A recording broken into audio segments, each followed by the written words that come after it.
Надо проводить больше разъяснительной работы, каких-то семинаров обучающих.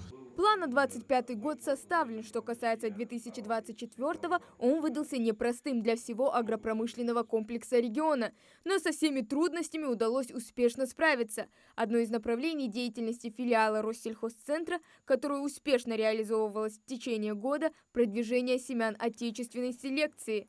В 2024 году мы госзадание выполнили в полном объеме, без каких-либо замечаний, как по семеноводству, так и по защите растений. Я думаю, также мы продолжим в 2025 году.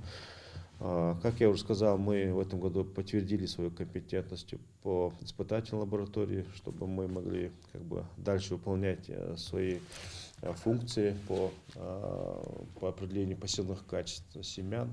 Оптимизировали работу регионального Россельхозцентра благодаря еще и тому, что открыли информационно-консультативный пункт, где фермеры и садоводы-любители, все, кто ведет личное подсобное хозяйство, смогут получить консультации. Здесь же на месте можно закупить проверенные семена и удобрения. В общем, дальше только больше.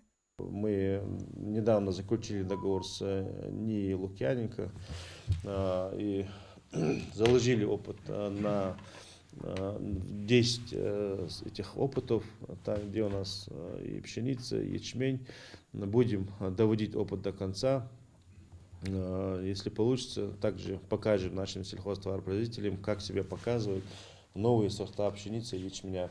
Одна из главных задач Россельхозцентра – проверка качества семян. Благодаря фитоэкспертизе сотрудники контролируют состояние семенного фонда и решают вопросы его защиты. Нам нужно большой акцент сделать на закладке, по закладке демонстрационных опытов. В принципе, эту работу мы делали неплохо. В этом году, мы знаем, впервые в республике был заложен опыт твердой пшеницы на площади 10 гектаров, где мы провели семинар совещания нашими сельхозтоваропроизводителями, с представителями сельхоза. Эту работу мы продолжаем. Также в этом году Россельхозцентр провел работу по открытию в школах аграрных классов. Занятия проходят в рамках внеурочной деятельности. Цель – выявление профессиональной направленности и обеспечение углубленного изучения отдельных школьных предметов. Мы все знаем, что и в республике, и в России есть дефицит кадров, особенно в сельском хозяйстве. И мы стараемся, особенно это Назранский аграрный техникум, с кем мы плотно взаимодействуем, стараемся проводить для них экскурсии в нашей лаборатории, вывозим их с нами с собой в наши поля.